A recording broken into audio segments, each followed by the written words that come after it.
देखिए, मैं धर्म से मुस्लिम धर्म को मानता हूं, लेकिन मैं हिंदू धर्म के बारे में सारी चीजें जानता हूं। और आपको ध्यान है, जब हिंदू समाज में कोई भी अच्छा काम करते हैं तो उससे पहले, चाहे वो शादी करो, चाहे घर में अच्छा काम करो, मकान का निर्माण करो, उद्घाटन करो, तो हम सबसे पहले गणेश जी को पूछते हैं। लेकिन गणेश जी को जब पूछते हैं, उससे पहले मैं और हमारे कालीचंद जी शेखावटी जी आते हैं, हमारे यहां पर खोटा देवता को भी पूछते हैं। तो आप लोगों से, छिपा बड़ौद के लोगों से गलती हो गई, आपने गणेश जी को तो पूछ लिया, लेकिन उस खोटा देवता को नहीं पूछा, इसलिए वो खोटा देवता अंदर आया और आपको टेंट को उखाड़ ले गया। लेकिन अब समय आ गया, ये जो खोटा देवता है, जो राजस्थान की छाती पर मूंग दल रहा है, उसको उखाड़ फेंकने का समय आ गया है। और हमेशा इस छबड़ा और छिपा बड़ौद के लोगों ने हमेशा भारतीय जनता पार्टी का साथ दिया, लेकिन पिछली बार थोड़ी सी गलती हो गई, तो वो जो 4.25 साल से जो खोटा देवता घूम रहा है, वो परेशान तो करेगा 8 महीने, और 8 महीने थोड़ा आपको भी इंतजार करना पड़ेगा। और जब हमारे राजस्थान में वसुंधरा जी, जिसको लक्ष्मी मानते हैं, जब वो वापस आएगी, जब ही ये हमारा संकट कटेगा, उससे पहले ये संकट कटने वाला नहीं है। इसलिए कमर कस लो। और आपको बताऊं कि हमारे यहां पर एक चुटकुला है, वो चुटकुला सुनाने तो जैसे हमारे राजकुमार जी आपको सुना रहे थे, मारवाड़ी में बजाता है, लेकिन आपसे मारवाड़ी थोड़ी कम समझ में आती है।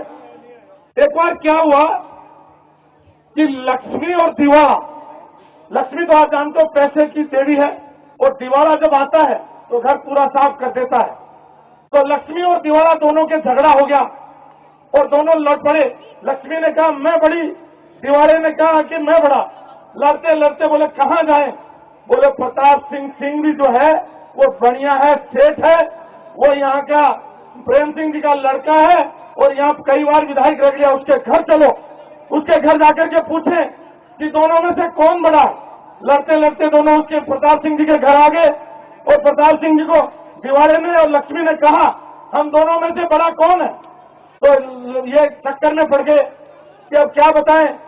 उन्होंने कहा अगर दिवाले को कह देंगे तू बड़ा है तो ये यहां रुक गया तो मेरा मामला भी साफ हो जाएगा, और अगर लक्ष्मी को कह देंगे तो दिवाला नाराज हो जाएगा, और दिवाले को कह देंगे तो लक्ष्मी नाराज हो जाएगी।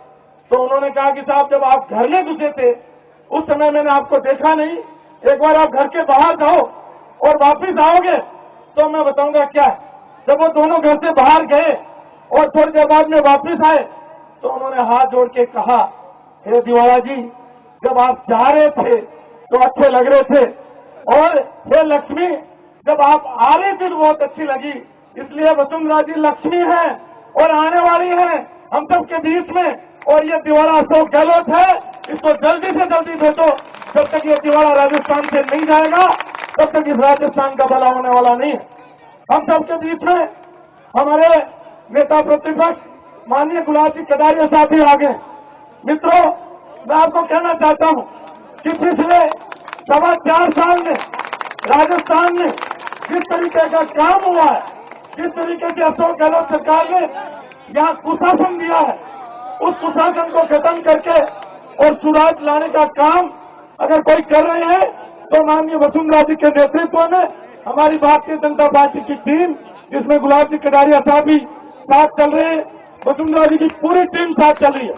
मैं मेरी बात को खत्म करने से पहले आपको एक बात कहना चाहूंगा कि राजस्थान में अभी मेवाड़ के अंदर माननीय वसुंधरा जी की सुराज यात्रा गई, जबरदस्त समर्थन मिला, और उसके बाद में अब हाड़ौती क्षेत्र में ये सुराज संकल्प यात्रा आई है। ये वसुंधरा जी का घर है, और इस घर में आज आप छिपा बड़ौद के लोगों ने, छबड़ा के लोगों ने पलक पावड़े बिछा करके जिस तरीके का स्वागत किया है और जिस तरीके का आप स्वागत करने वाले हैं, यह दिखाता है राजस्थान को कि राजस्थान में अब परिवर्तन की लहर आ गई है। वसुंधरा जी के नेतृत्व में एक बार फिर भारतीय जनता पार्टी की सरकार आएगी और यह गहलोत की सरकार चाहेगी। मैं अकलेरा से रात को आया और रात को वापिस अकलेरा गया, आपने देखा होगा कि वसुंधरा जी ने छिपा बड़ोद से जो अकलेरा तक हाईवे स्वीकृत किया था, वो वसुंधरा जी करके गई थी। 4.25 साल से यहाँ के मंत्री, मैं किसी का नाम लेने में मुझे संकोच नहीं, पूर्व मंत्री प्रमोद जैन भाया जो सार्वजनिक निर्माण मंत्री थे, उन्होंने पैसे के लेन देन को लेकर के इस सड़क का निर्माण नहीं होने दिया। और आज जनता 4.25 साल से परेशान हो रही है। और जब प्रमोद जैन भाया का भ्रष्टाचार का तांडव इस हाड़ौती क्षेत्र में, इस बारा के क्षेत्र में फैल गया, उन्हीं के मुख्यमंत्री जी ने उनको हटा दिया। अशोक गहलोत कहते हैं कि कोई भी भ्रष्टाचार करता है तो उसको सजा मिलनी चाहिए। हम अशोक गहलोत से कहना चाहते हैं कि आपके ये प्रमोद जैन भाया जिनको भ्रष्टाचार को लेकर के आपने हटाया, क्या उनके खिलाफ आपने मुकदमा दर्ज किया? क्या आपने शिक्षा मंत्री को भ्रष्टाचार को लेकर के हटाया, उनके खिलाफ कोई जांच बिठाई? ये अशोक गहलोत कहता कुछ है और करता कुछ है। इसलिए दोस्तों, हाड़ौती के लोगों, इस क्षेत्र के लोगों, आज कमर कस लो और इन आने वाले 6-8 महीने में नींद मत लो जब तक वसुंधरा जी का राज वापिस नहीं आ जाए, जब तक हमारा सुराज वापिस नहीं आ जाए, तब तक हमें चैन से नहीं बैठना है। हमें एकजुट होकर आज अशोक गहलोत घबराए हुए, क्योंकि पहले अशोक गहलोत को यह लगता था कि भारतीय जनता पार्टी का कार्यकर्ता निराश है, भारतीय जनता पार्टी में बिखराव है। लेकिन जब उसको लगा कि भारतीय जनता पार्टी एकजुट है, भारतीय जनता पार्टी का कार्यकर्ता उत्साहित है, उसमें उत्साह है, तो ये गहलोत घबरा गया। और आप देख रहे होंगे आजकल छोटी छोटी बातें करता, मुख्यमंत्री को सेवा नहीं देता। राजस्थान जैसे प्रदेश का मुख्यमंत्री कौन कहां जाता है, क्या खाता है, कहां सोता है, क्या बोलता है, ये बोलने के बजाय उनको बताना चाहिए कि पिछले 4.25 साल में उन्होंने क्या किया, गरीब के लिए क्या किया, किसान के लिए क्या किया, युवा के लिए क्या किया, और व्यापारी के लिए क्या किया, और महिलाओं के लिए क्या किया। आपको ध्यान होगा कि जब उनकी सरकार आई थी, उन्होंने कहा कि हम 10 लाख नौजवानों को रोजगार देंगे। मैं पूछना चाहता हूं, क्या यहां से किसी भी एक भी नौजवान को रोजगार मिला? नहीं मिला। और आज के अखबार आपने पढ़े होंगे, उसमें इनकी सबसे बड़ी योजना जो यूपीए सरकार की है, जिसके बलबूते पे अशोक गहलोत सरकार चल रही है, वो मनरेगा की योजना में 13,000 करोड़ का घोटाला हुआ, 13,000 करोड़ का घोटाला हुआ। और आप ये देख रहे हैं कि ये भ्रष्टाचार की सरकार है, ये घोटालों की सरकार है, ये ऐसे लोगों की सरकार है। उसको हटाना है, सुराज को लाना है, वसुंधरा जी को लाना। अंत में मैं एक बात कहूंगा कि देखिए, कांग्रेस के मित्र मुसलमानों को लुभाते हैं, बड़े लुभावने नारे देते हैं। आपको ध्यान होगा, इस कांग्रेस सरकार के 2 कालिख इस राज में फूटी है। आपने सुना होगा भीलवाड़ा के पूर्व के अंदर इन कांग्रेसियों ने 65 लाख में एक मस्जिद भेज दी और उस पूरी मस्जिद को तोड़ भी दिया।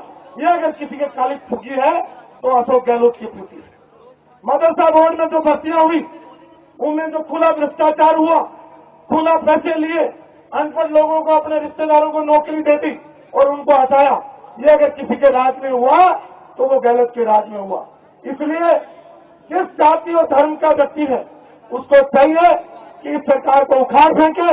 इस सरकार को उखाड़ फेंकने के लिए हम सबको एकजुट होकर के पूरी ताकत के साथ लगना है और वसुंधरा जी को लाना। आपको ध्यान होगा, वसुंधरा जी यहाँ से 5 बार लगातार सांसद रही, उसके बाद में 2 बार दुष्यंत सिंह जी सांसद रहे। इस क्षेत्र में जहां विकास नाम की कोई चीज नहीं थी, सड़क नाम की कोई चीज नहीं थी, वसुंधरा जी ने पिछले अपने मुख्यमंत्री काल में और अपने केंद्र में जब मंत्री रही, इस क्षेत्र को चमन कर दिया। आज लोग यहाँ आते हैं, देखते हैं। जो लोग 15 साल पहले इस हाड़ौती के अंचल में आए थे, वो अगर आज इस क्षेत्र में आ जाएं तो वो वसुंधरा जी के विकास को देख करके चकित रहते। लेकिन पिछले 4.25 साल से ये विकास रुक गया। 12 की हमारी 4 सीटें चारों की चारों कांग्रेस को मिल गई। इसलिए 12 के लोग संकल्प ले कि इस साल इन 4 सीटों में कांग्रेस का खाता नहीं खुलने देंगे।